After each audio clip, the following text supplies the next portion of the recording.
Hello there. So it was a weekend where football won, but FPL lost, as the template judded to a stark halt in the face of the inherent randomness or variance that is, shockingly, the most compelling reason why we watch the Premier League and bothered to put ourselves through all of this rigmarole. There were so many twists and turns, topped off by United's resurgence just now, from the scrap heap to Kings of the Hill, for a takedown of Liverpool, setting up a relegation six-pointer next week for the Scousers against Bournemouth. At least Salah scored though, eh? No Lucy this week. She's off sunning herself once again. This time she's in the Canaries. She has requested that she be sacked from the podcast due to her performance this week. I've turned down that resignation. She'll be back eventually. But off the bench, like an Andres Pereira eight-pointer, it's Nick once more, who's had a couple of less triumphant weeks following his initial great start to the season and is back to talk about this game week's antics. You're right, Nick?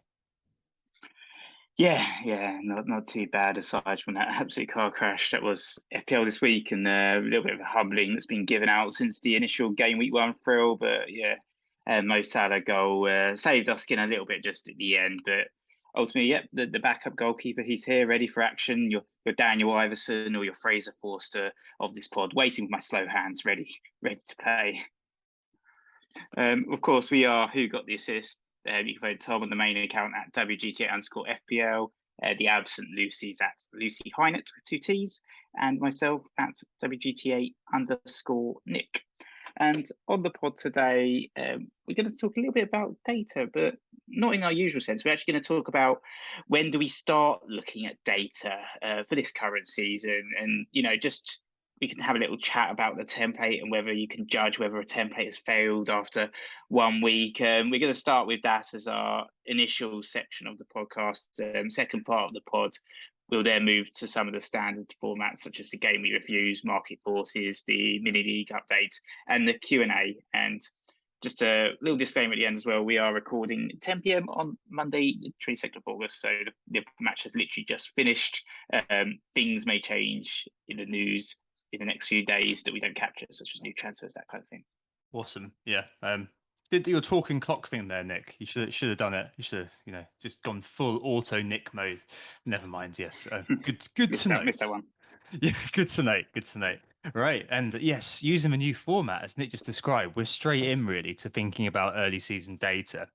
I guess the question this week is how many weeks do we need to start using data properly?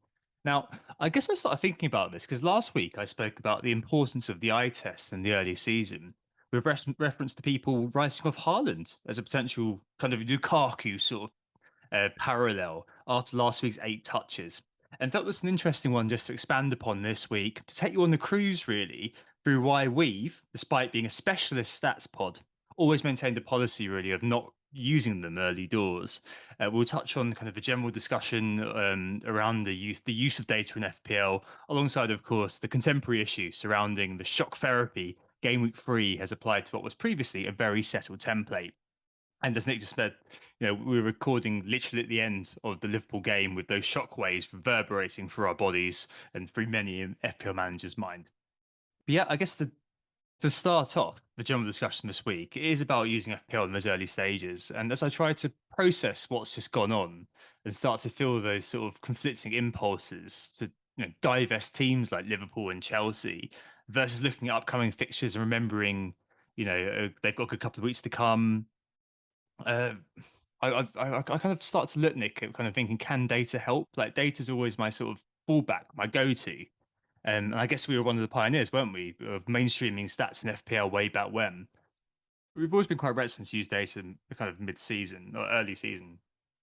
Um, I mean, what do you think, Nick, about beginning to, like, just to start with, using data this early on? I mean, is it something that you're a fan of, or are you more eye test early doors?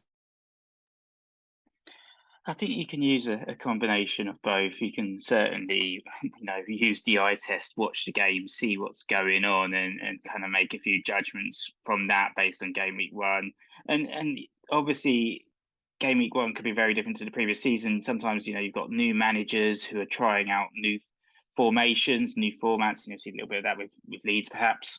There's new signings to the Premier League, and you know one game is certainly not enough to judge a player on. I know a lot of people judged Haaland based on the Charity Shield, as I still call it, and his lack of performance, so to speak, there. And obviously, Liverpool a bit more dominant in that one, and then everything's sort of completely changed and turned around since then. So I think you can make a few judgment calls. You can start to eye up a few players that are looking in form. I mean, Yeah. you can get into examples a little bit later, perhaps, but some of Arsenal, perhaps from the way they approached game week one, and some of the players like Martinelli, how they adapted, gave us a good indication, perhaps, that this guy looks pretty good compared to Saka, who perhaps seemed a bit more withdrawn and a little bit less involved with some of the new signings like Zinchenko and Jesus coming in. Yeah, I mean, I think that that's definitely true. But I guess I've also seen, I'm not singling anyone out here, this is just something that happens every kind of early season. But there's a whole plethora of what I categorize as crimes against quality data use made this early on in the season, with individuals quoting stats based on, two or three data points. And even mid game week, people being like, oh, this player has scored X points compared to everybody else in his price bracket. Therefore, look how great he's doing. And you're like, hang on, this game's still to come. I mean, this week they all scored zero. So, um, but I think that kind of makes that case in point for me to talk about, because I think that's just a bit problematic. And I did think about replying to a couple of them. I do every year, but I put my hands away ultimately because I think it's just one of those things that gets taken badly. But ultimately, do we trust data based on just 2 weeks, 3 weeks? And my answer, my kind of initial reaction, Nick, is always no. Now, I guess there's a couple of reasons why I'm skeptical about these assertions based on a tiny sample size. I mean, obstacle one is just my own kind of real life, really. I mean, we both work in data to some extent. I mean, I work in a strategy capacity. Nick works in somewhere adjacent to that, both in the finance sector. And it just makes me recoil when data is used in a dodgy way. I don't want to apply my professional context to FPL too much, but I always come back to that point when I look at these things where I think if I had to go into, do a presentation to loads of people and I was using two or three data points to form the basis for my assertions, I'd be laughed out of the room. And I think about things like talisman theory in FPL. If I wrote that, building the case on 3 weeks of data, no one would take me seriously, would they? Obviously, that's like a really extreme example, but I guess it kind of got me thinking about sample sizes and what we term to be robust. And following on from the eye test question I asked you, Nick, I mean, obstacle two builds on obstacle one, because I think it's really interesting to look at this kind of idea of qualitative information versus quantitative information. Like qualitative is basically the eye test. So in a professional context, this is stuff like expert interviews, focus groups, things like that. And I think that a small data set means that these things become more important. Like early doors, as I said last week, with why Haaland getting 8 touches wasn't a bad thing. Early doors, it's really important to just have that information so you can kind of confidently assert what is happening from what you see rather than looking at a big data set, because there isn't one. Quantitatively, which we don't have at the moment, that's kind of, things like online surveys, or, when we get kind of 10, 12, 15 game weeks in, we don't have that robustness at the moment, I suppose. And we have to kind of think, all right, how are we going to navigate this question surrounding proper data usage, or at least looking at stats and using them properly with that problem? And I think that early doors, Nick, the eye test is so important. And for me, when I look at data that's used at the moment, he's done X in the last few games. He's in great form. I just kind of think there should be a significant health warning attached to it. Don't you think? Yeah, certainly. So, looking at game week one, for instance, if a team has played Bournemouth, then obviously their stats are going to be much more impressive as well compared to a team that's had to play Manchester City, or if they lost 4-0 against Manchester City, their stats will look dreadful, and you can't really take that one game week and then apply it over 38 or multiply it by 38. I think you have to kind of almost, if you are going to try and take one game week as a sample size, you need to firstly quantify it, or have some form of calculus in the background that kind of factors in the opponents as well to a certain extent. And I think we've seen it a little bit in terms of some of the stats that are being kind of produced or distributed on an early doors basis. So, for instance, in the defence, we've seen players like Nico Williams, and obviously we've all got him in our teams actually, just because he's 4 million, but we didn't get him in our teams because we were expecting him to have the most shots out of all defenders, or the most chances created. But great that he's had a great start, but that's not something necessarily that we're going to see over the course of the season. And you also see it as well, I guess, with some of these defensive midfielders that we always like to laugh about a little bit, in terms of them being early season bandwagons that turn up in the market forces. I think maiden season, when we first did the podcast, we talked a lot about Granit Xhaka, actually, because Granit Xhaka was right at the top of the market forces after having a great game week 1. And obviously, as expected, he didn't keep up over the course of the season. It was just an anomaly. And I think this season, obviously, he's had a bit of a great start as well. Perhaps he's not appearing in the market forces because managers just can't fit him in. They've already tripled up on Arsenal. But these kind of characters occasionally appear. We've had Etienne Capoue in the past, haven't we, Tom? And I think it was like Joe Allen was another one that kind of had an early bandwagon after sort of hitting form at Stoke, and Morgan Schneiderlin as well, to take you further down memory road. Wow, that's really far back, isn't it? Yeah. Southampton, yeah.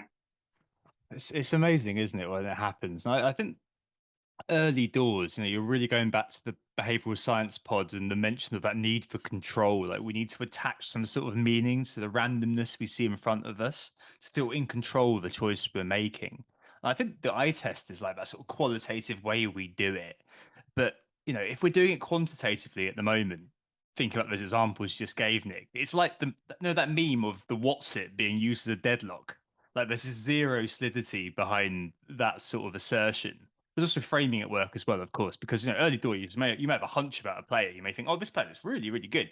But using stats right now to support a point you're trying to make and presenting it, it's just so damn subjective, and it's just so easy to do with 3 data points. I'd simply take a wrecking ball to any assertions of that, and it feels like at times a bit of busy work, in the absence of anything concrete. But I guess for us, as a stats pod, it's always been quite an interesting kind of question, hasn't it, Nick? Just because we've both got data backgrounds. We're not theorists, like analytics guys or anything like that. Like, my main job is to simplify complex data points with multiple inputs and distill that into a story. And if a point I'm trying to make doesn't have satisfactory data behind it, I simply don't include it. And I think that's good practice, and I like to ensure that's retained in FPL. But equally, I can kind of see why there's this inherent sort of tension early season to kind of think, oh, I need to back this up with something. And this is where I start to look at the eye test a bit more, and I make sure that I try to watch as much as possible in the early season too, before I can start falling back on data. Yeah, exactly. I think the eye test is really, really valid at the start of the season. So you can look at data, for instance, if we were to turn on the bright lights on Liverpool for a second and some of the problems that they faced, if you're actually watching the games, you can identify quite easily what is going on just from the performance, who's playing, what's happening. They've had plenty of obstacles to deal with there. So different centre-back pairings for Virgil van Dijk every single game. This is taking it, not looking at the data, but what's actually going on. They've got an unsettled midfield with a sort of very young and very old combination tonight. The fact they're having to play Milner for a couple of games, the loss of Mane, new signings like Darwin going crazy and headbutting people. There's been plenty of kind of on the field antics that perhaps aren't captured in our classic data sets, but the data that we can see is the fact that they haven't lost 3 games, but they've near as damn it lost 3 games because they've not been par, and we got a bit lucky with our Salah captaincies. But then you look ahead in terms of the fixtures, and you think, actually, do we stick by them or do we sell them? Looking at Trent's performance was terrible defensively, but then throwing in a bit of data, actually, he's still top of the chances created for defenders, and we can extrapolate that data as well. So it doesn't feel like a Nico Williams outlier, because of the fact that we know the last 3 seasons he's been top of the charts for chances created. I think probably for the last 3, might have been a bit of competition last year, but certainly he's been right at the top. So we know that he can still perform. He's still got that potential for assists. That assists hasn't gone down. His XG perhaps not gone down, but XCS probably has gone down based on some of those other factors that we've just referred to that aren't captured necessarily in the data, but are captured more when you're watching the game, when you're watching, Rashford take it past Joe Gomez and making him look like an absolute spanner, when you're watching the players argue on the pitch and, all the confusion that seems to be occurring and the lack of kind of composure that we've learned to see from Yeah. Liverpool in the last 4 to 5 years since we started doing the pod. Really, they've just been must-owns. I think we've pretty much tripled up on them every single season. So, kind of like factoring all that kind of different elements, which is all captured within the eye test, perhaps rather than the data, is certainly stuff that we should be considering. Yeah, I mean, I was hoping for a Boyer versus Dyer sort of confrontation between Milner and Van Dijk. That would have been obviously we'd hate to see that. We hate to see players act that way on the pitch, but yeah, it would have been bloody interesting to watch, wouldn't it? Yeah, it would have been no contest, wouldn't it? But anyway, yeah, no, I think there's an interesting question there, isn't there, around that? Because you look at a few sort of past data sets to try to figure out, should I hold on to these Liverpool players and see what happens? And a lot of the time people do kind of start to cite, well, last season this happened, therefore we can project that this season this is going to happen. I'm not too sure about just using one last season either. Like I've heard that, I've heard a few kind of, I've read a few sort of bizarre points around player X is continuing the form he showed at the end of last season. I mean, obviously there was a summer in between. It's not like it's a continuous passage. There's things which change a lot during the preseason and so on and so forth. I'm guilty of this too, by the way. Like in Talisman Theory, exit velocity, I write a lot about carryable momentum and whether the players who did well over the last 10 games will do well this season. But I do attach a heavy caveat to that mind. And I guess you're right, though, that when you kind of zoom out further, you can make assertions about kind of long-term trends, can't you? So if you look at the last kind of 3 seasons, as you said, you can start to say things like Man City tend to keep clean sheets in 50% of their matches under Pep Guardiola. That's pretty incontrovertible because we've got a robust enough data set to say, yeah, that's probably true. Mo Salah will score you around 250 points per FPL season. You can say that without too much uproar, that's for sure. There's another one that I've seen kind of trotted out a little bit, which is kind of data in terms of records. So this club versus this club, this player versus this club. I mean, do you treat that differently, Nick, or do you see that the same as being kind of just using last season's data? Well, I know you're always a fan of this one, especially when it came to Lukaku versus West Ham. That was one of your favourite captains, I think. Oh, just loved him. You Just loved him. always made a good call for that one, and I've said before as well. I've talked about Son and Southampton, and obviously that didn't quite work out. This season, it is one of those funny metrics, and you see them sometimes talked about in the news or in the press about how this club hasn't lost against this club in 5 years. But you're like, well, it's totally different players, totally different managers. They haven't played each other in 2.5 years. So what are you telling us here? Kind of stuff. It's some data sets seem completely ridiculous, and I think record versus there might be a psychological element to it. Like a player like Mo Salah might be going into a game feeling uber confident when he knows that he's banged. It's like the Suarez Norwich sort of combination, whereas every time Suarez would play Norwich, you just knew that he'd get at least a hat trick or something, just because you kind of get that little buzz about him probably before he played him, because he just kind of knows from experience, and it's a psychological impact is ultimately what I'm trying to get here, that there might be something at play there perhaps, but I wouldn't read too much into it as a data metric. You could say, okay, it might Yeah. influence you a little bit in terms of your captains, but probably not with transfers if we kind of bring it back to FPL. Yeah, I mean, there's definitely that's that kind of element. I think with a certain player, I think from the Peter Crouch podcast, it definitely kind of sounds like he was always kind of like, oh, I always score against this team. So there's always that expectation that he's going to do something, at least in his mind. And I think for managers as well, it's interesting. I think there's definitely survivorship bias at play here. So that's the idea that individuals or factors that get past certain barriers are more memorable than those who don't. So every week before the game week starts. There's always going to be this sort of thing that happens. This player does very well against this club. This particular club has a great record against this club. And if that happens again, then those data points or that assertion gets retweeted, it gets reasserted that, oh look, it's just continuing this amazing trend. But there are lows which don't get carried on as well. So we could point out, I've done this several times in the past, that a player like Lukaku has an amazing record against West Ham. It doesn't score against West Ham, but I don't think I'm going to be talking about that because I'm going to focus on the things that I have predicted and make myself seem like an absolute fucking genius.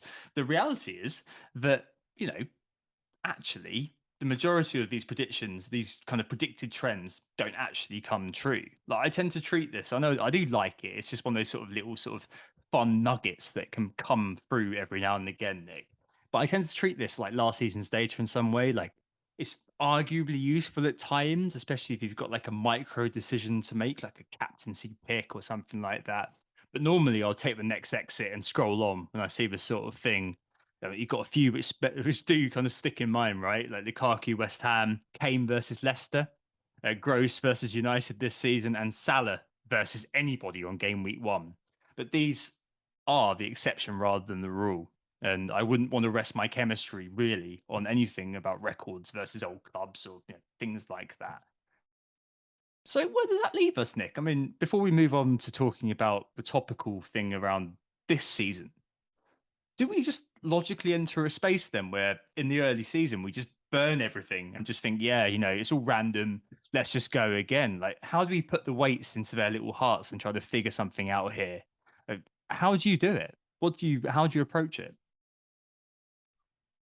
Well, I think as always, when we're selecting I mean, you could talk about it as well before we even start the seasons. How do we judge who we're going to bring into our game week 1 team? And you have to, obviously, you're looking at last season, you're looking at trends. You might factor in a little bit of pre-season. You might factor in the new signings to the club. I mean, we always get tempted every year we always get tempted by at least one new signing to the Premier League just because it's something shiny and new to play with. This season we all obviously had Erling Haaland, but it might be new managers, as I said. And it's going to be interesting this year, actually. I think just as another little aside to mention is how the Qatar World Cup's going to affect things, because that will virtually be like a new season for us as well. So it's such a long break over that winter, and some of these players will come back having played 6 or 7 competitive football matches, and others like the likes of Salah and some of these other players who haven't, Haaland obviously haven't even gone to the tournament, are going to come back having had a long Christmas break and will be well rested from competitive football. And I really think we need to probably go back to this conversation after the World Cup as well, and just when we're talking about data up post World Cup, will we be saying, well, the last 18 game weeks or whatever they've done this and this, but if 2 of them were post World Cup, you will have to split the data and kind of break it into 2 separate seasons. And I think that's something that we've never had to deal with before this season. Deal with before as part of our sort of podcasting in the Premier League and the FPL. So I think that's something we really need to consider as well. Well, potentially. I mean, we did do Project Restart, didn't we? So pre and post Project Restart, Yeah, and that's true. see how that works. And there were a few teams that did kind of well in terms of being on the training pitch and making things sort of work. I think Lucy was saying Southampton did very well back then, whereas we were all sat there kind of thinking, "Oh, Pookie, Norwich are going to have sorted themselves out on the training pitch," and they've kind of obviously completely crashed and burned. But yeah, it's definitely really interesting to think about how that will look and whether people are going to start saying, oh, in the first 16 weeks, however it is of the season, he was performing like this, therefore he's still a good pick. And you could kind of put your hand up and say, oh, actually, the majority of his team has just gone to the World Cup and and this has happened. So is that still true? So maybe there's some longevity to this as well. And as you said, maybe one to return to as well after the World Cup has occurred, and whether we can still examine those preconceptions, those priors, and still think they're true or not. I think that probably should be something we do. I think in general, though, I think early season, it all starts to kind of put me from listening to what you were saying in that space of wondering, like, what's actually useful right now? Are we just taking stabs in the dark? And I suppose I just think there's a simply lower threshold of information required to act purely because there's a lack of information available, Like, as I said earlier on, I'm really keen to watch as much football as I can in the early weeks. So I've got an idea of how a player looks to me because I've got that kind of lower level of trust, but there's a bit of a skepticism about the data as it is. Later on, as we move further out and we get more data, the volume is able to account more for the anomalies and we can get a better idea, still with the eye test employed, of course, like stats are part of, not the full picture, etc., of what the trend will look like. But for now, it feels like we are guessing to a certain extent. Like think about last week's pod where we're looking at the 5.5 and below medium midfielders. And it was all very much about kind of like just whoever you vibe with, and that's fine at this point. It's a game of prediction after all, but still, I think there are huge questions out there, aren't there, Nick? And I put out a jokey question on Twitter during the day on Sunday. It was played back to me by FPL Positivity, who asked, is it time to sell our premium defensive assets now and push cash forward because the template may have failed? I mean, do you think it's failed, especially reflecting on what we've just spoken about? I think it's too early. Yeah, so probably agree with you. It's too early to declare the death of the template. I mean, ultimately, the template was put in place, and this I've always say this that there's a we're looking not just at one game week, we're looking at multiple game weeks in terms of the template and the players picked. And it's always with almost like a run of 5, 6 games in mind. The teams we're targeting that generally get targeted within the template, and the players that get targeted are generally the players that are the best in the world or best in the Premier League, and the teams that are the best in the Premier League. And also the template is often, especially at the start of the season, I find it's almost like they're the players that enter that template are the ones that have been mispriced. So, a guy like Gabriel Martinelli, for instance, was in my game week one team. As soon as I saw that price, I thought, actually, 6 million for him. He looks like a right bargain, and he's been excellent this season. I always, and lots of people now kind of do this as well, target defenders that are, in my view, mispriced because they're cheap, and they offer a lot going forward as well as defensively, some of those more expensive defenders. And this is not the week for me to wax lyrical about defenders because they all did terrible, but Mm-hmm. but as which is obviously FPL's Positivity's point about pushing cash forward. But I still wouldn't argue you need to push cash forward. I think the value still exists in defence. The value exists in Martinelli, and they can be combined, and almost a lethal combination with your premium Salah and Haaland, who are going to be your captains week in, week out, alongside a Gabriel Jesus type character who's been excellent, and also another player that was mispriced at only 8 million for a forward, and then an enabler somewhere. So I think ultimately everyone seems to have very, very similar teams, but if you actually break it down into the numbers, okay, Reece James did badly this week, but he did excellently the first couple. I don't know if he did excellently, but he still managed to return the first couple of weeks. Triple Arsenal, that's everyone's nailed on with triple Arsenal. Salah and Haaland still doing the business. So that's at least 6. And then Cancelo as well, throw him in there. He got 2 clean sheets in the first 2 weeks, blank this week. That's a third member of your template. So sort of in terms of the template, the only one that's really been disappointed is Trent. Everyone else has kind of done sort of 2 returns in 3, which is to be expected. It's just this week that they've all chosen to blank. Yeah, But Trent's been the ultimate disappointment in the template. But then, as I said, if you do want to look at stats, his stats are all right, but it's just the team and defense just looks very, very shaky, as we were all saying earlier. as we might find in market forces, there are a few sales, but Bournemouth up next. Or Yeah, tweeted earlier, please sell Trent before Bournemouth. I mean, maybe that's me holding on to the old ideas. But yeah, it definitely is one of those where you look at kind of the historic data plus the emerging data, the nascent data at the moment, and just think, "Ah." Anyway, I know what you're saying. No, that's for sure. And the template early doors, it always feels like kind of best guess, doesn't it? Which is something which snowballs given the saturated nature of FPL content.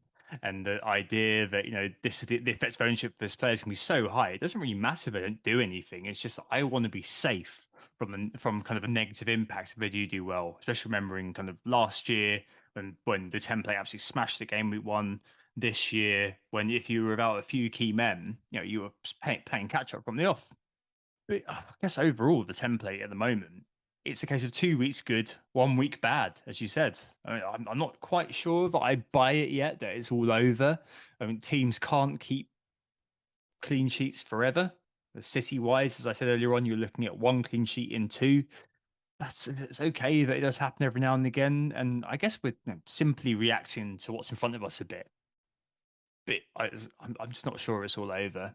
And we saw gains this week with for managers who had punted on specific individuals like Perisic, Rodrigo versus the core sort of set team. I'm not sure we can transpose that knowledge yet into saying the template has failed.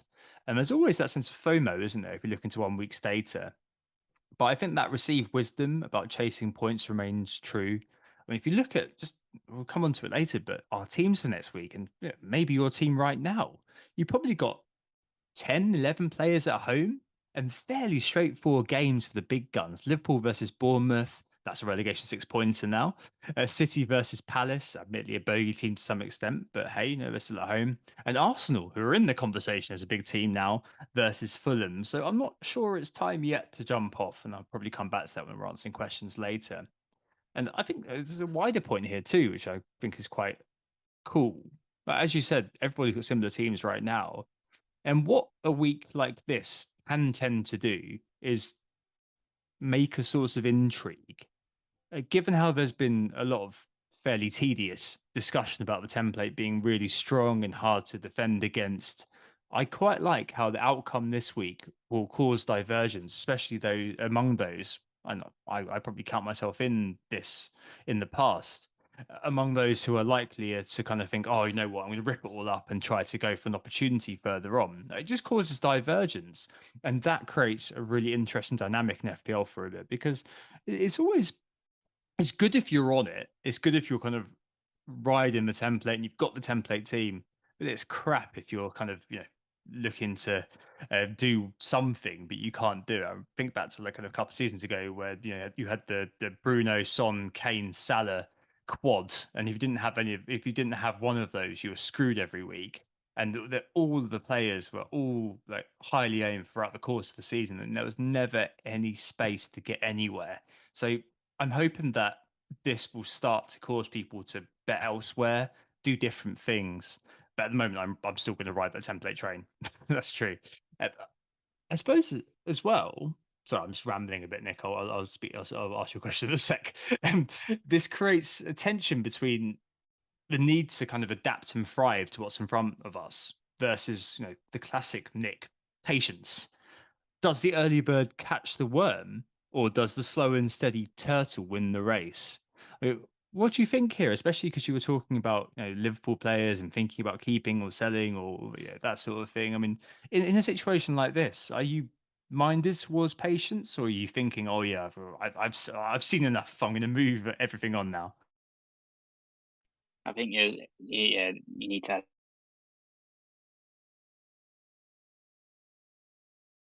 My big template buster, so to speak. Well, it's not really a buster. I didn't go for Jesus. I went for Saka at the start of the season. Same price, slightly different formation, and got absolutely smashed on game week 2. It's kind of like, I actually swapped them over. So I ended up heading back towards the template, realizing sort of the error of my ways, moved in Jesus for Saka. And obviously this game week, actually, Jesus could have easily got 9 or 10. He's very unlucky with his 4 compared to Saka's 2, where Saka just didn't look like he was going to do anything. So I think, kind of going back to what you were saying there about patience, and I've always, aside from that kind of decision where it was like, right, you know what, you need to do something here.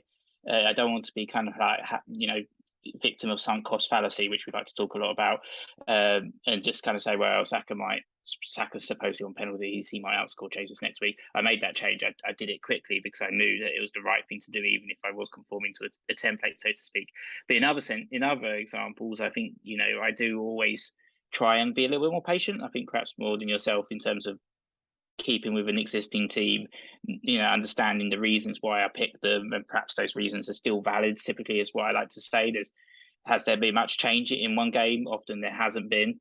In this week, I think obviously there are weaknesses that we all saw with Liverpool, but am I going to shift out my triple Liverpool and not captain a Liverpool player next week? Probably not. I'm probably going to keep everyone that I've got. I've got Diaz, Trent, and Salah, and all of those guys will stay in my team, even if there are concerns about Liverpool. This is not forever. They're not going to stay there forever, even though they do have Newcastle, Everton, Wolves afterwards. If the Bournemouth game is a complete disaster, which I don't expect it to be, but there's a chance, then we might be looking next week in terms of saying, actually, we'll start to exit some of these players and reduce our exposure to the club. And there are plenty of players that are around that could enter the template, and we'll see that shift. But then the template does follow the trending players. So we talked about Rodrigo and Perisic being template busters. They could easily be template themselves in a week or two because they're not expensive players. So that you're not looking to spend a lot of money to get a Rodrigo in or to get a Perisic in your team. And it only takes a couple of changes to get them in. Yeah, no, absolutely. I feel like pace is the trick, and it's really horses for courses. Like, I say, like you, which like some people did, you decide to bet against likes of Salah and Hallam from the off. You may find yourself many points off now. So maybe moving more aggressively or even wildcarding to be that early bird which catches the worm does suit the situation that you might be in because you've got 35 game weeks to go to try to recover it. For others, slow and steady is better. If you're in a decent spot, you can sit back, watch the pole dance of the stars as your template players who begin to be sold by others flourish in the short term, perhaps. People will definitely react to a week like this, and it might be quite good to have a steady hand on the tiller, that's for sure. And the models, for example, I use FPL Review these days for pretty much everything. And there's a really good solver tool in that, which is definitely worth checking out if you've got the paid massive data version. And it's basically telling me to yet again shuffle the deck chairs this week around the Titanic's main deck. Like the best move is to sell Williams for Kukurea in two FTs or move from Eza to Neto.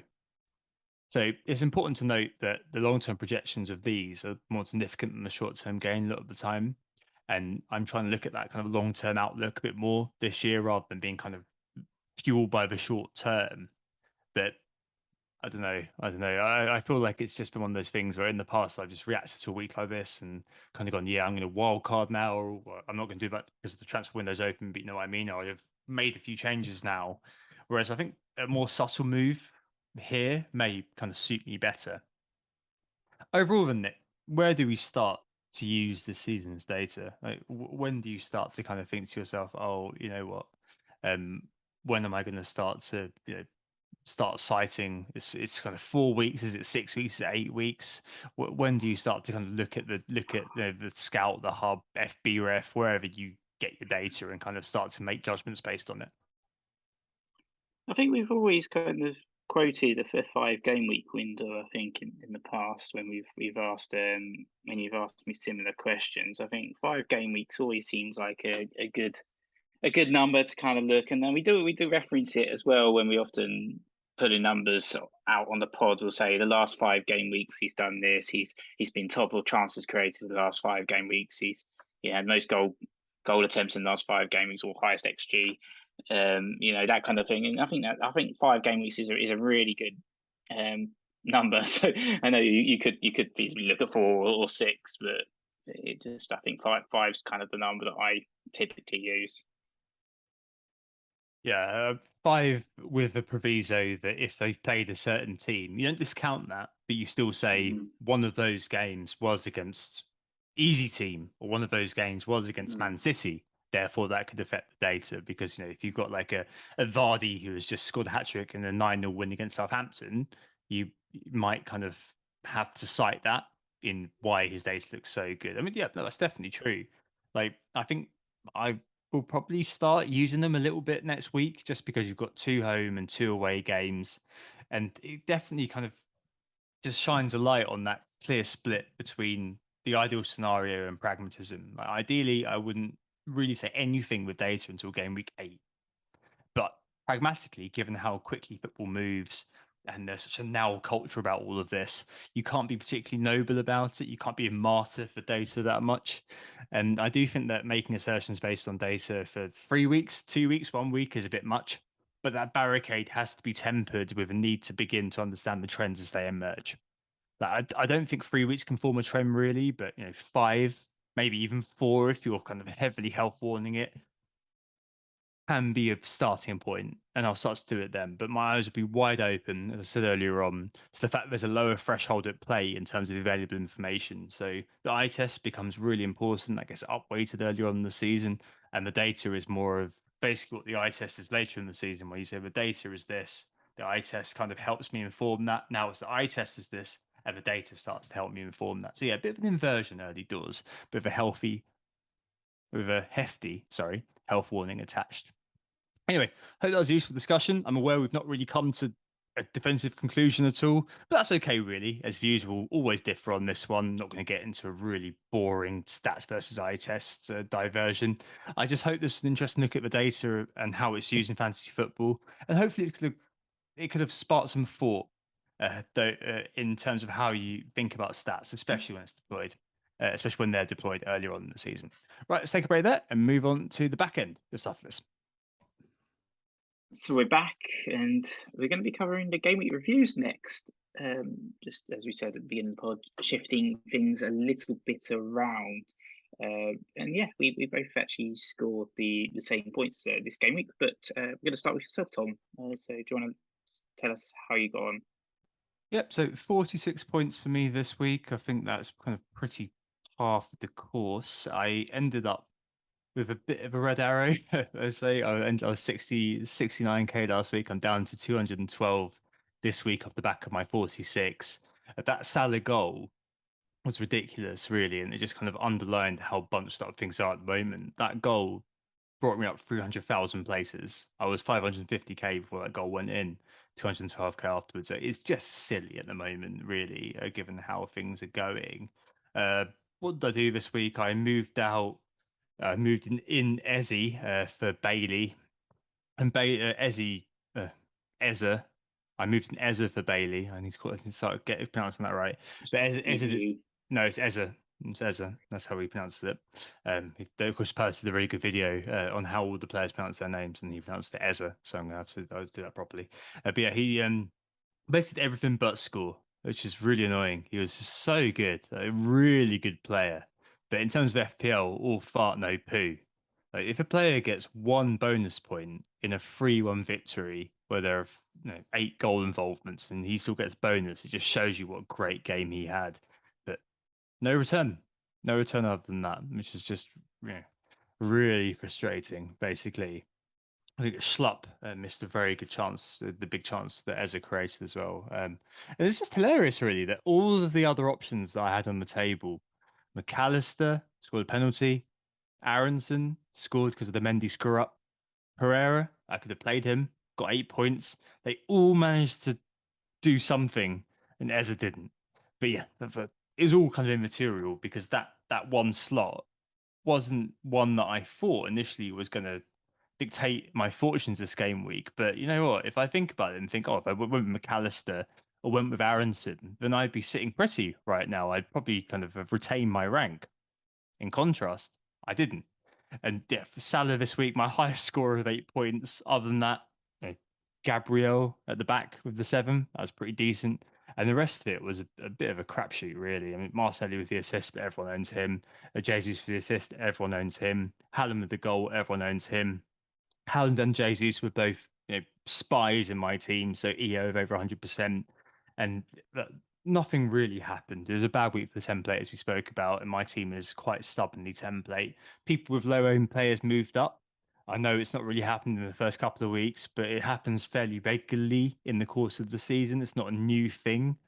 So it's just one that I'm going to try to keep in mind when I react to this week. And we'll talk about transfers and captains, but I kind of look at my team and look at the team that's going to be sent out next week and just think, well, I could send the same team out I did last week and feasibly hit 80, 90 points. It's possible. It's definitely possible.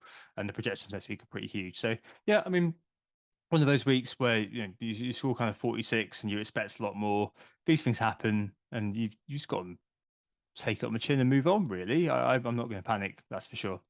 So Nick, I mean, the first week you were on, obviously a triumphant 88, and Lucy asked me last week, "How's Nick done?" And I was just like, "I'm not sure if you want me to tell you, but I did say it wasn't great last week. I mean, how has it been since game week one over the last couple of weeks?" Yeah, it has been a bit of a decline as expected. So yeah, game week one overall rank 41k.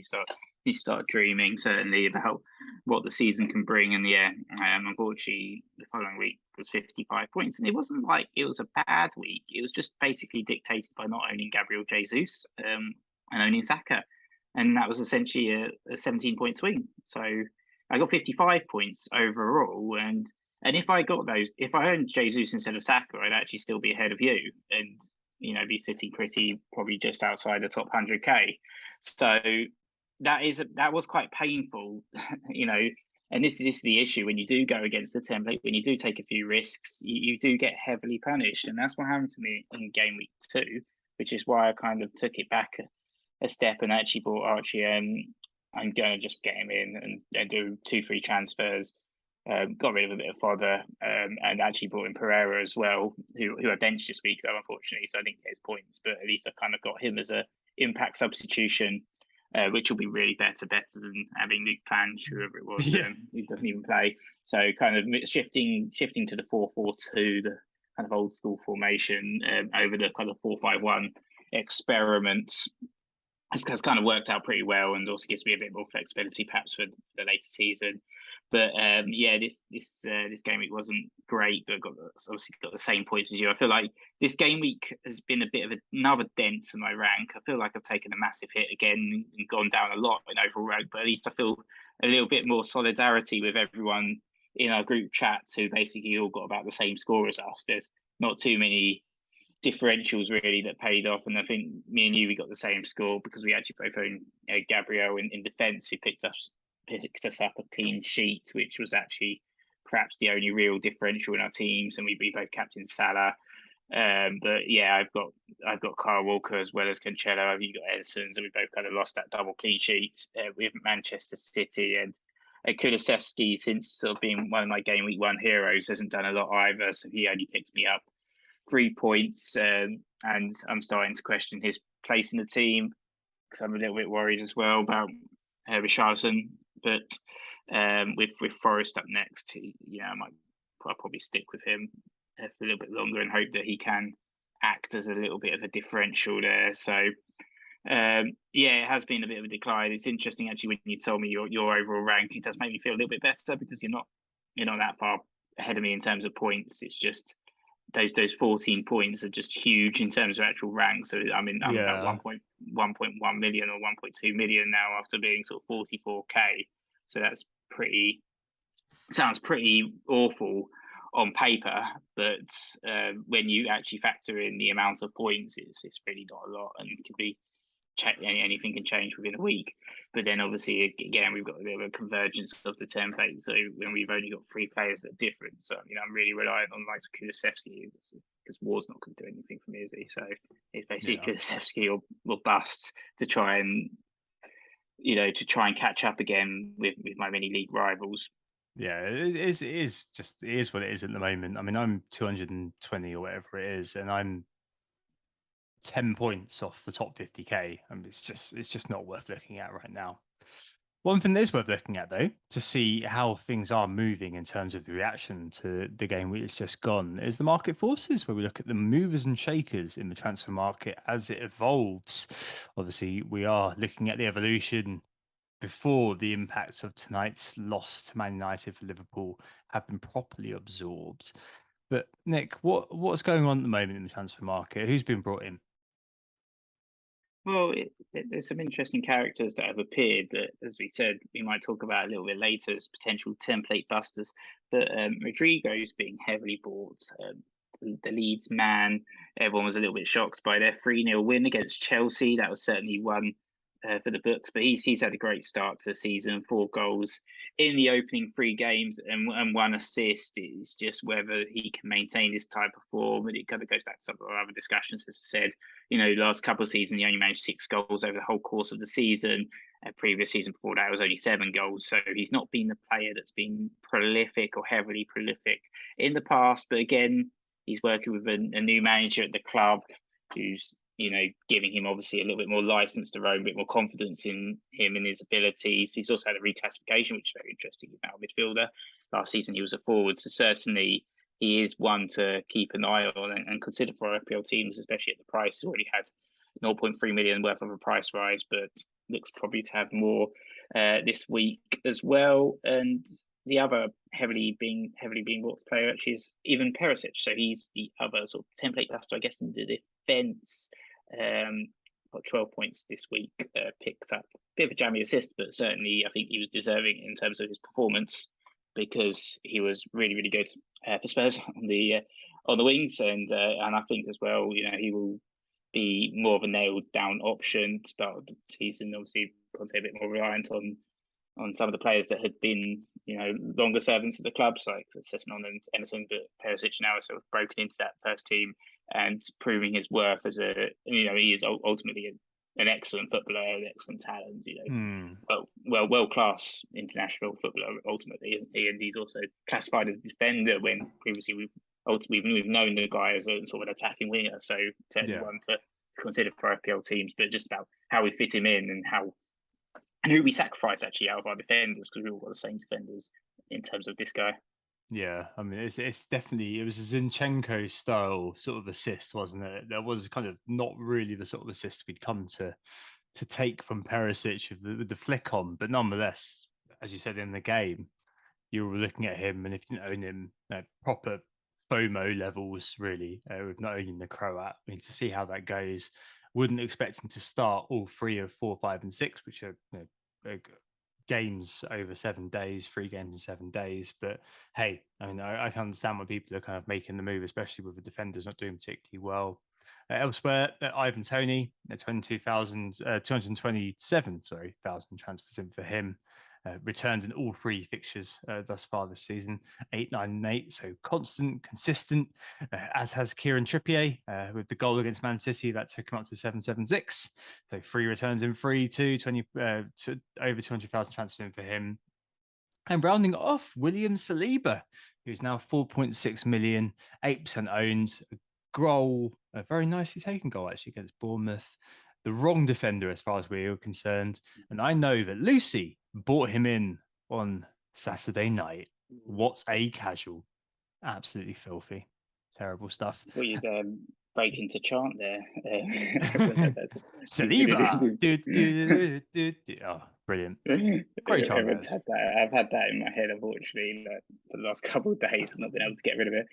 It's very catchy for an Arsenal tune, but yeah, very frustrating. It's the wrong defender, as you said.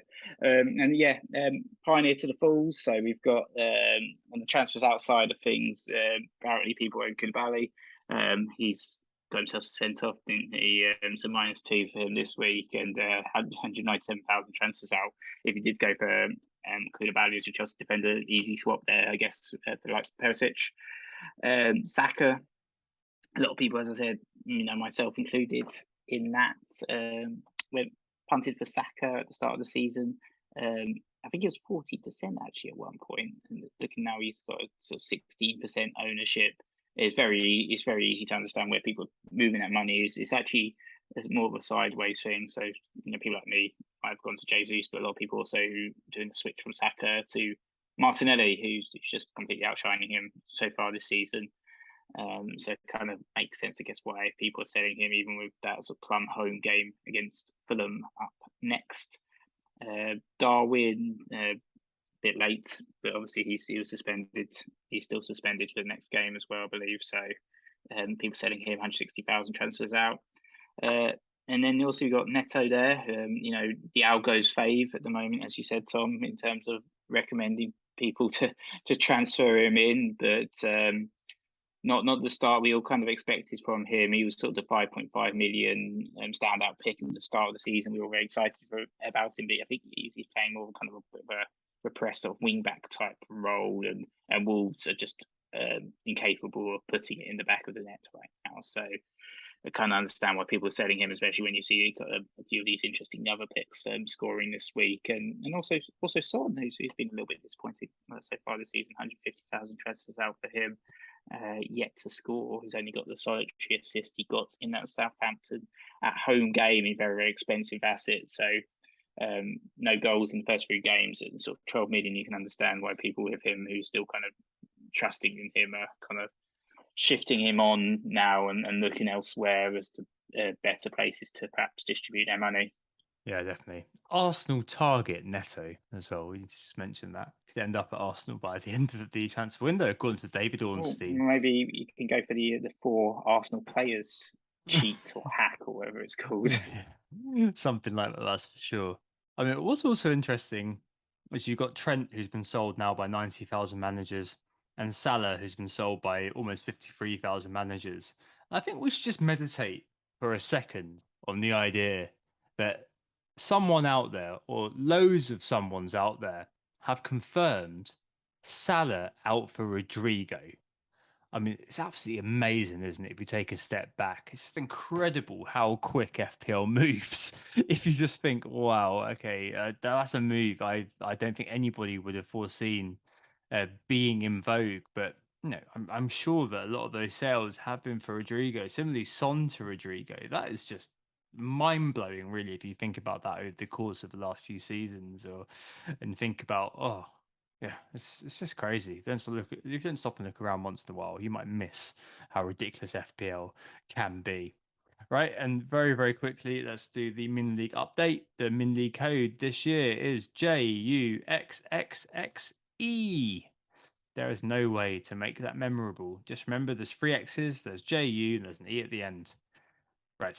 In first this week, Kendi Atigbor up from 51st to first. There's lots of really good scores here, Nick. Super strikers. Kennedy brought in Rodrigo this week for Trossard, and Captain Haaland got 76 points. Absolutely crazy. He also had Jadon Sancho and a double Arsenal defence in Gabriel and Zinchenko. Amazing. Like it's one of those things that happens early season, but still, hats off Kennedy, brilliant stuff. Leading the league by 5 points on 239 points, which I think probably takes him into something ridiculous in terms of overall rank. Where is it? Anyway, in second, I'm waiting on the FPL site to load here, but it's not. There you go. It takes him up to the top 4K overall, which is just absolutely crazy. In second, it's Bryce Luer, up from third, actually. David Dendinho United. Captain Jesus this week did Dwight. 64 points for him. Trippier got the goal from Trippier, another Rodrigo owner. Very well done, Bryce. In third, up from 154th. This is the nature of how ridiculously bunched up we are. It's Boku Wedi Bokre with Boku FC. Brought in Ward Prowse this week for a 7-pointer, Nick. That's just crazy. Also has Zahara in his team. Did captain Jesus, but the points from Perisic and the points from Sanchez got in there. In fourth, up from ninth, is Akshit Kurana, KDBFC, 57 points this week for him. Brought in Dan James from Matip, brought in Rodrigo again for Coutinho, so no Rodrigo only there. In fifth, up from 70th, it's Darren Noonan with the Rum Lads, 62 points. Brought in Perisic and brought in Aronson for Bailey and Trippier. I mean, it's not the biggest actual payoff considering Trippier and Bailey both returned this week, but Perisic and Aronson both got in 20 points. That alongside the likes of Martinelli, Salah, captaincy, etc., all the well for him. In sixth is Stanley Digi, Kevin De Boer, 54 points this week. Brought in your man, Nick, Cole Walker, but it's probably on par with what we've seen this week. Equal seventh, Paul Parsons, extra disappointment, up from 99th after 62 pointer this week. Put Aaron Ramsdale in goal, selling Trippier, selling Allison, sorry, and also brought in Perisic for Trippier. He's with Andy Mayhegi, 52 points for him. Brought in Lavia this week, try to create some cash in the bank, but still decent score there for Andy at 52, which is it's okay for this week. In ninth from 131st, it's Rajamani Mohan, who triple captain Mo Salah this week, Nick. 24 points for Salah for him. Unfortunately, he sold Perisic for Sessegnon. So 1 point versus what he could have had, but still enough for a very decent green arrow. He's joined in equal ninth with four other teams. Alex Dunphy, Why Always Me, Lee Van Leave with Lee's Reds, Ahmed Zafar with Arsenal, and Dag Ingnes Stenhaug with Stenhaug United, all up in ninth. Oh, sorry, and Gilhem Favard. So 5 people up in ninth, sorry, with Guardiola only got a 45 this week, which saw him drop from the top of the league last week down to ninth, just a 45 this week. But he did bring in Trossard, which has given him some points. Sadly, he brought him in for Rashford, so that one kind of evens itself out. Very well done, everybody who's doing well in the mini league. And yeah, very, very interesting to see how a small number of points can do bits for you early on in the year. Move on to listener questions this week. I mean, first, I think it's probably worth going to Chris. So Casey at nearly Chris says he may YOLO into a 3-4-3 eventually. He says we've seen the dark side this week with precious few informed mids like Martinelli, who Nick mentioned earlier, and a bad weekend at the office for the defence. Yep, that's definitely true. He says it's hard to make progress against templates, so maybe something like that could be the way to go. What do we think about this, Nick? I mean, we've already spoken a little bit about going away from template, but are you tempted by maybe getting another forward or downgrading the defense? Are you still looking at patience? I'm quite tempted by this, to be honest. I'm not looking at the 3-4-3 at the moment. I've recently switched from the 4-5-1 to the 4-4-2. I quite like the flexibility that offers in terms of your positions. I still think that the value is actually in the midfielders rather than the forwards. I think when you look at the forwards, you say, okay, there's clearly two kind of must-own forwards at this moment in time, as Jesus and Haaland. Outside of those guys, there's a few supporting characters. There's a few that did well this week, but I wouldn't be like waxing lyrical quite yet about Shay Adams. Callum Wilson is one that perhaps could start to appear on a few radars. I think he got a goal obviously this week, and he scored in the opening fixture as well. Newcastle's fixtures are starting to improve somewhat, so he could perhaps be an interesting differential option. Obviously, the other one is Ivan Tony, who we talked about briefly. He's returned in every single game week so far, 7.2 million. Could be an option. Could be one to consider for our teams. To go for the Brentford man. He saw him last season, did pretty well, and I think this season could be a decent season for him. Mitrovic obviously is also another shout, and obviously there's Harry Kane, who's a very expensive forward if you can afford him. But I still prefer the balance of the midfielders. I prefer the balance of like Salah and Diaz and Martinelli and some of these other picks that are kind of starting to emerge as well. Rodrigo or Andreas obviously as a bench option as well. And I think we'll talk about the 8 million midfielders a little bit later. But I'm not ready yet for the 3-4-3. I think that's a little bit too far from me actually, and I think I'm still going for the 4-4-2. Fair enough. We began to speak about this a little bit earlier on. I totally get it, and you will have our love to admire you if you do go that way, Chris. That's for sure. I mean, it's a huge bet, but it could come off there really if the low percentage zone players we saw this week start performing and the big boys don't. I mean, that's the one week where you could have an event which will catapult you up the ranks. So I completely understand that. I just wonder with the game week 4 setup, which looks remarkably strong for the teams that we've got, if your risk appetite suits going against it this week. But yes, in general, overall, I think that could be quite a good thing, especially if you started the season in a way that you don't really, you wouldn't have wanted to. I do think, in contrast, Nick, a 3-4-3 or a 4-3-3 could be the way I go, especially on wildcard later on. Like, something with Tony, Mitro, and Jesus as the front three could well be the future, or maybe Callum Wilson or something. It's just not right now. I would be considering it given how game week 4 looks, but it's definitely something I'm considering this week. However, I think if you're looking to just laugh at effective ownership and do your own thing, this could be a really exciting way to play the game, especially if you've paid your wild card or you're looking to reshape your squad with a mini wild card with -4. Obviously, the foundations are a bit quicksandy, but it could be an interesting Heinrich maneuver if you think the template is choking. So, no, definitely one to consider, that's for sure, and one that could definitely make the game a lot more interesting if you want to just bet against where the house, effectively. Never worked for me, but it's not to say it won't work for you. And Nick mentioned we're going to keep with those 8 million midfielders, so keeping with them. Friend of the pod, Chris at FPL Junior, says after so much talk of the 8 million mids, are we basically looking at the likes of Madison and Diaz, who blanked tonight, for that slot so many have in our teams? I mean, this is an interesting one, isn't it, Nick? I mean, I'd look at FPL review, and intriguingly, the midfield projections in terms of point scores on the massive data paid version still includes 5 mids starting at 8.0 in the top 10. Saka, Diaz, Mount, Foden, and Mahrez. Obviously, that's without adjusting the expected minutes. And also, Saka, Diaz, and Mount appear in the value measure as well in terms of the midfielders. And I mean, as it is, I think you're probably right, Chris, that Madison and maybe Diaz, given the upcoming fixture, seem the most attractive given the recent output. However, it remains important to note that all of the players in the 8 bracket in pre-season were of interest to us for a reason. They're all well-priced assets who had high ceilings if they were all fired up. Early doors, I think things, as we've seen this week, can turn on the sixpence, especially as the pool of players we're considering is currently just so small. Like, all it will take is a Saka masterclass at Fulham, and then Martinelli early sub for Emil Smith Rowe comes on and scores. And suddenly people will be kind of thinking, oh, is Saka the man to own for Arsenal over Martinelli?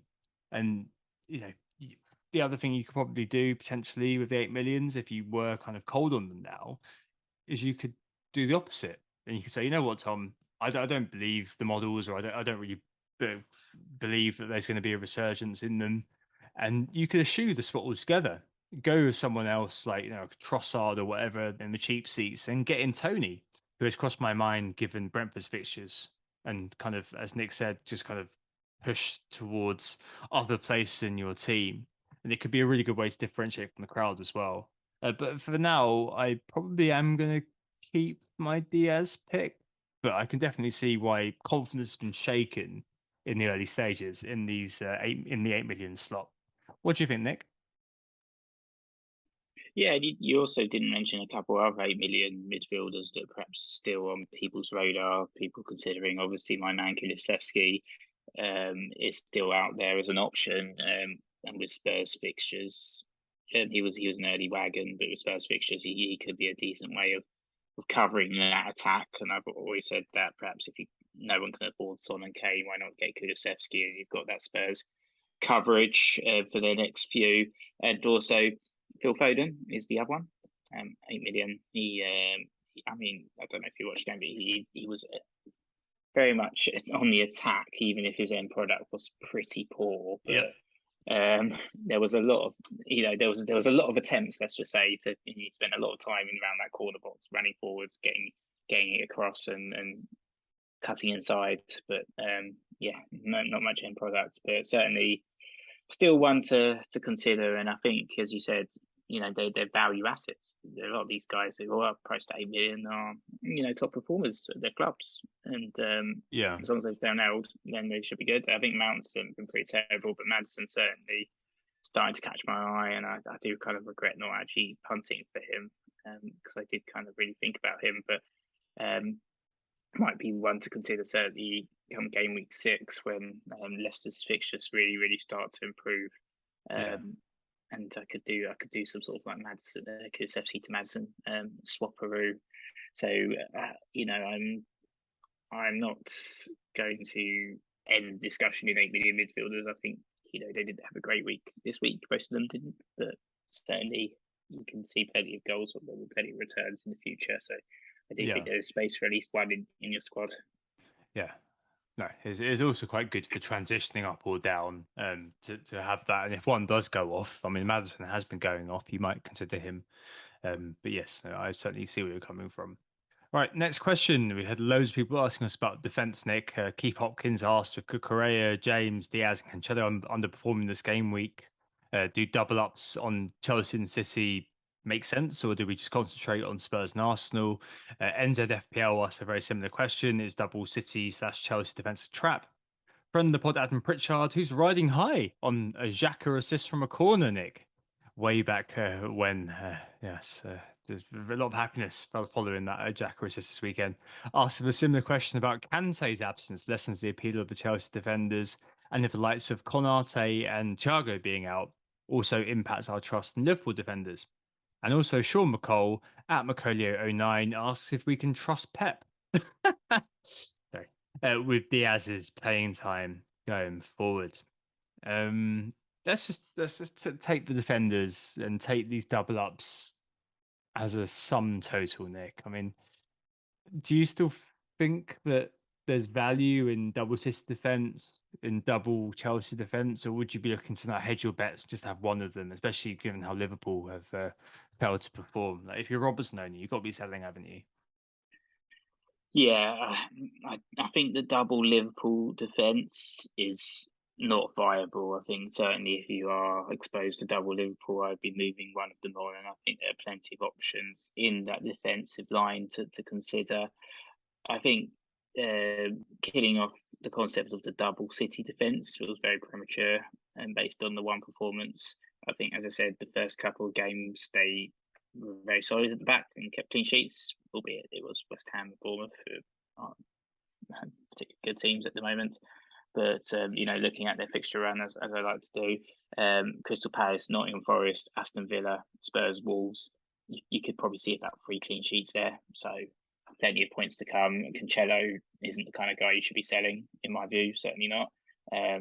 And I've got kind of Kyle Walker as a bit of an enabler, around 5 million. Not too many alternative options around that price. As I say, Gabriel's done well for me at 5 million. Spurs defence, you might be considering Perisic perhaps. And I think with Reece James, even when they've not kept clean sheets, he still found a way to pick up a bit of an attacking return. So I don't think James is necessarily the guy to sell. And I think Cucurella as well, he seemed like a pretty decent differential at his price, 5 million. So you can experiment. You don't necessarily have to go double Chelsea, double. I don't think Chelsea are going to keep a clean sheet against Leicester personally. So if you are double Chelsea defence loaded up, you might be considering a move to one of them to Perisic or one of them to Gabriel or Saliba, because Saliba's pretty damn cheap. So it's certainly something to consider. And in terms of defence, I think Fabinho they were really weakened from him not playing, but hopefully he's back next week. Thiago, I think we covered this a little bit earlier on the pod anyway, but Thiago is a big miss, and I think Matip or even Konate are both big misses for Liverpool as well, because Joe Gomez was awful. He was horrific. And I don't know why Milner's playing still either. So lots of problems, it seems like Liverpool, with Liverpool right now, that really pushed me away from the concept of the double Liverpool defence. Yeah. Not quite ready to sell Trent yet in that respect. As I said, with the fixtures, Bournemouth at home, you could easily get punished by a Robbo 15 and a Trent 12. So just when you are playing around with your back line, that is the risk that you could get exposed and get punished. Yeah, no, definitely. I mean, just to take all these in sort of sequence, the ones you haven't quite answered. I mean, Diaz is probably a problem for sure for owners. Like Walker, But, but the Nick why pick is was still going. Diaz not playing then? He chose to play Stones over Diaz. That's But literally. that's not going to. I think Diaz is going to come back for next week. Yeah, I mean, Luke Disable said that Diaz's biggest competitor is Stones and Ake's biggest competitor is Laporte. I don't know if that's true because it's still Pep, but Luke will know more than I do. So that kind of is one of those things where you can look at it and your pick of Walker is kind of a low risk sort of thing. Whereas you're paying 6 million for Diaz, you kind of think, oh, if he doesn't play, then fair enough. That's why I went for Edison, just because I've got that defensive cover. I know the lad's going to play basically with his lovely tattoo. I mean, I'm not too concerned by City in general, as I said earlier on. Like, a game like Newcastle can happen. But in any game, I back their defense to get a clean sheet because I've got a coin flip basically if that happens. Chelsea wise, I do think there's something maybe in what Adam's saying there. I think there's definitely a lot of disruption in that back line. Koulibaly being sent off, and the fact that they're still looking to recruit a defender probably says it all, really. I've got Reece James. I'm happy with him because I think the upside is still so high. I wouldn't be surprised if he then starts to be played right wing back after the debacle at Leeds.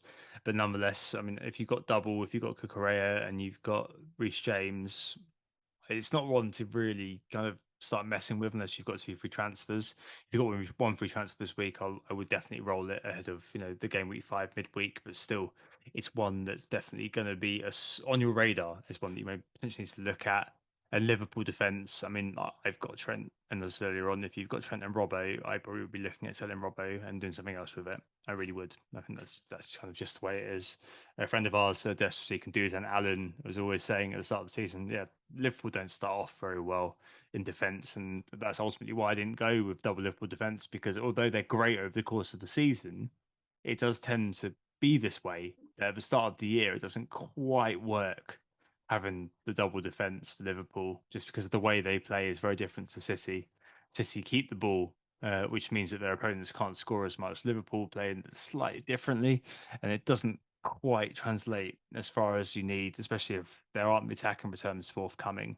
And in terms of Arsenal and Spurs, the question which was asked by Keith Hopkins, I mean, Arsenal obviously their fixtures were investable to begin with. That's why I went with Gabriel from us. 2 clean sheets in 3, and no difficult fixture until game week 9, or maybe Man United in game week 7 is now a potentially difficult fixture. But we're looking very solid with that Billy Gabby partnership in the defence at the minute, and we've got 2 home games to come. I'm not sure you're going to double up, although it did work for the mini league leader. Um, it's understandable if you do choose to go there, but I think having one of Gabriel or Saliba, I know those people got Ramsdale makes a lot of sense. And on Spurs, Nick, I mean, would you now trust the likes of Perisic and those wing backs, or would you kind of do what Anthony, alumnus FPL WGTA host, has done and get someone like Dyer in? I mean, your defense is looking pretty good. I mean, where would you go if you were looking to buy one? Ooh, Dyer, that's a proper nitpick, isn't it? Go for the big Yeah. man at the back, solid, dependable 6 pointer week in week out. Um, I think now Perisic is perhaps a more exciting pick there, certainly in terms of attacking returns. I think he's got a lot of potential um, to kind of get those sort of big scores. As I said, he picked up a bit of a cheeky assist, but that's 2 assists now in a row for him, and he did get one against Chelsea as well. So I think he would be the one that I would go for from the Spurs back line. And Forest away, that seems like a potential clean sheet certainly for next week, and could be another big score for him. So one to consider. Unfortunately, it's not a straight swap for me. If I was to do a sort of Kyle Walker to Perisic shift, it's Walker's 0.4 cheaper, so I can't do it without taking a hit. So it's not one I can personally do, and I don't think I'm not excited enough by the prospects of Eric Dyer to do a Walker to Dyer type transfer. I think I'd probably back my Manchester City double up to keep it clean against Palace at home, and then they've also got Forest at home. So that's not a transfer I'm personally considering. But I Right. think if you've got the funds, if you've got the budget, then Perisic is probably a really good pick in terms of a defensive transfer. All right. So you think he could be the real deal? As FPL Kobaloy asked about Perisic or Rodrigo being the real deal, and so say what the real deal theoretically means. He could get you some decent points in the next few weeks. Okay. No, but certainly. Certainly. Okay. All right. I can see with Perisic, it definitely is the case. If he does start the game, then you're in for something. And as we've seen with the assist off the bench, obviously very small sample size. We've been there and spoken about it, but he's just so advanced. I think he was. I can't remember him being in his own half, Nick, against Wolves. I mean, it's just a really, really one of those guys that you could look, similar to Reece James, just throw in. And just think, you know what, I could hold this guy over the course of the season. It'll be all right. It should be really interesting to see what will happen when there are midweek fixtures, when the Champions League starts to kick in, what will happen to how that all sort of looks? Because I mean, as at 33, 34, yes, he's a physical specimen, but is it still going to be as it was before? And I think Rodrigo, that's sorry. sorry. Yeah, I was going to say I think that's a really good point actually about Perisic is the fact that he has competition for places. So Conte is blessed in the fullback department now that he has the likes of Sessegnon, likes of Emerson, Doherty. He's even still got Reguilon on the books and Lucas Moura sort of play there. So he's not going to be afraid to switch things up. So with Perisic, I think he's a really good pick, but he could be prone to rotation. And we do have a midweek fixture in game week 5. Whilst a few other people that we've talked about just now, they don't have that competition, including Walker, which is why I kind of targeted him at the start of the season. Well, we'll see. There's the new man, Sergio Gomez, at Man City, and that can mean that Cancelo goes to right back. We'll see. But yes, no, I'd certainly get the point. On Rodrigo, is he the classic one who burns bright, or are we saying come here? Are we saying come here, or are we giving him a wide berth? But obviously, owners are really happy, especially those who started the season with him, like my friend Jordan Day. Or is it way too late? I mean, he's 10 points higher than any other player at the moment. And it's just ridiculous, really. I just wonder whether he'll be able to keep this up, or whether he becomes an answer to a quiz question at the start of next season in terms of his blistering starts of the year. Either way, you can't argue with the points, can you, Nick, with Rodrigo? And he looked great against Chelsea. Yeah, he was certainly up to some antics there. I think with Rodrigo, he's been the kind of the surprise, I guess, at the start of the season, and certainly that result against Chelsea was perhaps the surprise result so far of the season, including tonight's game, which wasn't really too much of a surprise ultimately, based on some of the problems we've seen elsewhere. But with Chelsea losing 3-0 against Leeds, I don't know what happened there. And Rodrigo, I think, he, as I said, he's an older player, but and he's had a few seasons now in the Premier League, and he's never really kind of caught our eye or excited us to a certain extent. But they've got a bit of a fixture shift as well, Leeds. And he's relatively cheap. I think he's certainly one that is going to start talking about if you don't own him and you're seeing him score week in week out, he's going to start punishing you as well in terms of the overall ranks. So that kind of effective ownership starts to come into play to a certain extent. And can he keep it up? Can he keep this level of performance up? I don't know. It's a really hard call to make, but Yeah, I don't know if you're thinking about what your thoughts are. Well, I mean, my only concern is that Leeds fans seem to think he doesn't make the best 11. That seems to be Bamford up front with Sinistera, Aronson, and Harrison behind him. And it seems like Marsh is like Rupert Murdoch in his commitment to the press. But I don't know. Like, he's scoring goals and doing well. I think we often fall prey to this sort of football manager bias in that on the game, you drop a player as soon as the better player is fit. And yeah, in Football Manager, you always target a 21-year-old over 30. yeah, but I mean, Yeah. even if the guy is playing well and you've signed someone like Sinistera, you're kind of like, you know what, I'm going to play my shiny new signing and get rid of this guy, even if he's scoring goals. But I don't think real football works that way. Like, players fit into a system normally, and you can play yourself into the first team setup. And given how Rodrigo's been performing, and he looked really good against Chelsea. And he's looked pretty good the last couple of games as well. Don't forget, I wouldn't let that put you off too much if you were looking to go there. What does put me off, though, Nick, is Brighton up next, who look very solid defensively against West Ham. Like, it just looked too easy for them against the Hammers.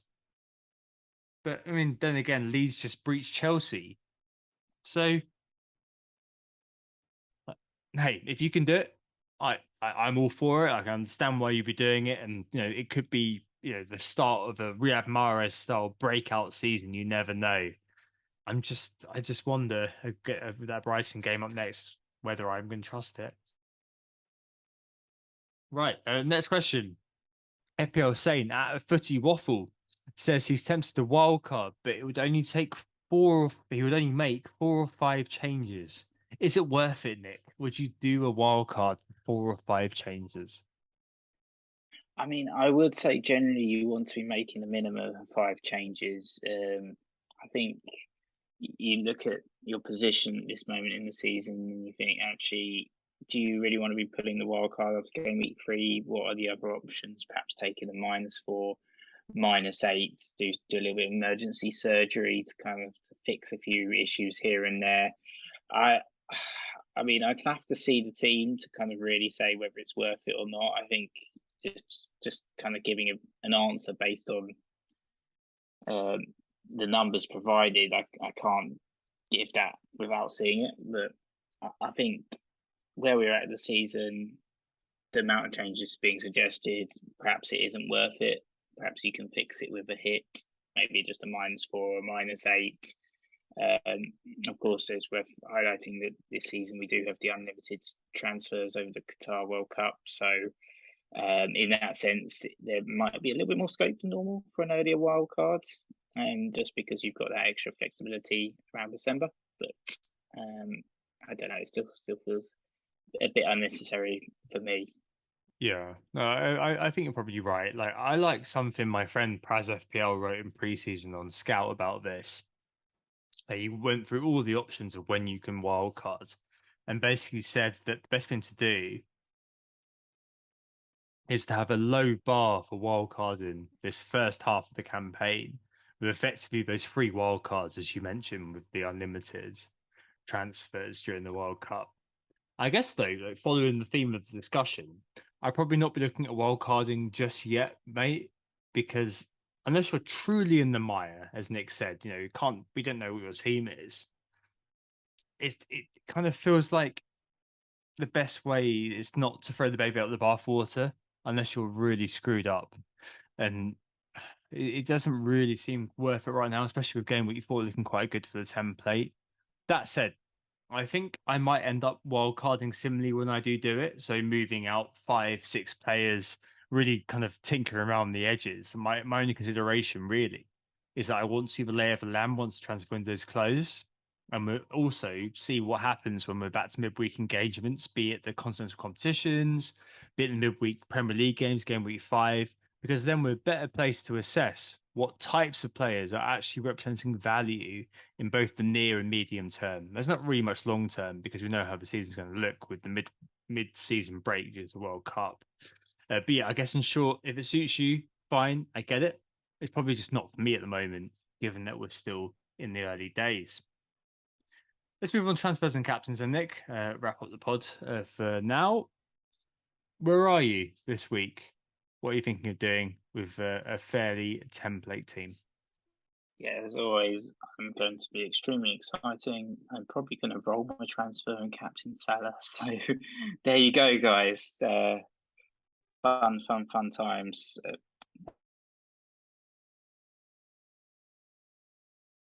Potentially, but it's just not worth it. I'd like to upgrade Ward at some point, but I don't have the funds in the bank to support anything at this moment in time as well. So I think if I roll this week, I'll have a lot more flexibility to make some changes next week with 2 free transfers.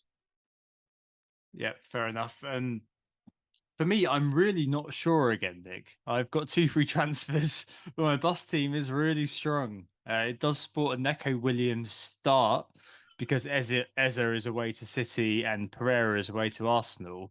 And I don't want them scoring against my defenders, so Neco Williams is currently on the pitch. But I don't really know what I'm going to do, really, because I've got no money in the bank. I've got Gabriel, I've got Edison in goal, home to Crystal Palace. I've got Trent, James, Gabriel, Cancelo all at home against teams they should probably beat. Neco's the 5th defender. Salah captain against Bournemouth. Martinelli at home against Fulham. Luis Diaz at home against Bournemouth in midfield. And up front, I've got Haaland at home against Crystal Palace and Jesus at home against Fulham, who's basically sporting my advice. So it's a little bit confusing. I mean, I could sell Ezra again and go for another 1 week punt with the extra 1 free transfer break being rolled over.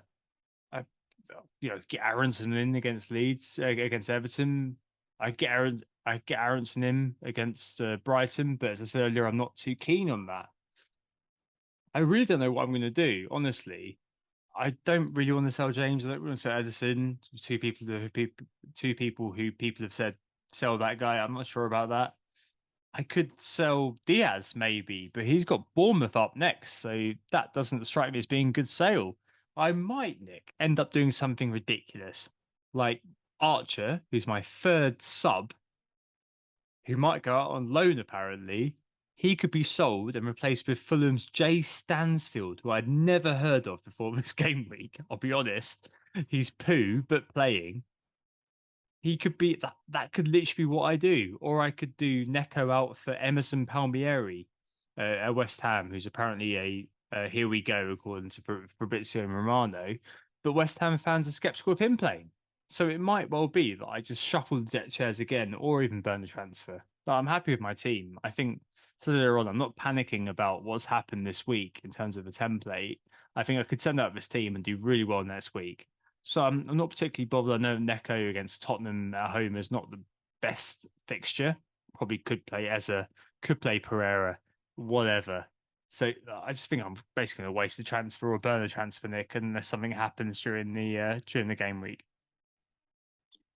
Yeah, Stansfield reminds me of Abubakar Kamara, the old 4.5 million film forward from previous seasons. But yeah, I guess that makes sense. I think we had a little chat on WhatsApp about the 5.5 million carousel that you could deploy as replacements for Eza. I think an interesting one is Elanga, actually, who looks pretty good from Manchester United. He's only 4.9 million, so another potential option there, but one that might not necessarily start, but another little ride on the carousel there.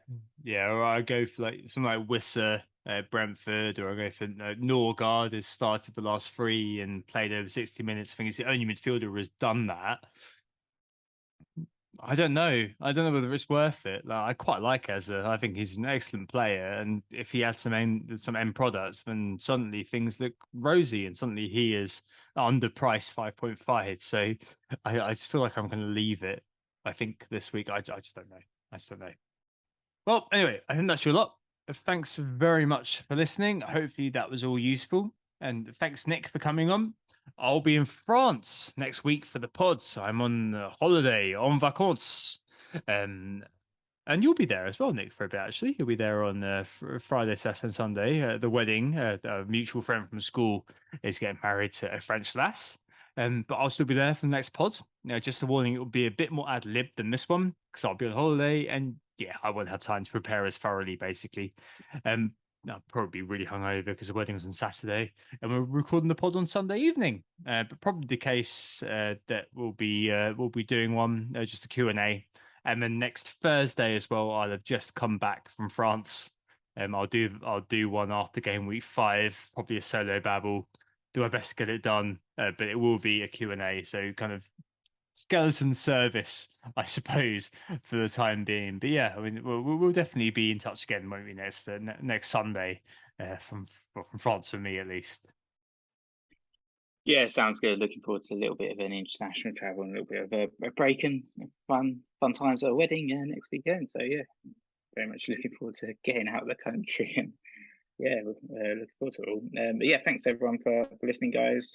As we are Who Got the Assist. You can find us on Twitter at WGTA_FPL, at Lucy Hynard, and myself at WGTA_Nick. And yeah, if you'd like to listening, make sure to please give us a subscribe on the podcast and 5-star rating, because that really helps us with our algos and everything like that, and it gets the pod out there for more listeners to discover.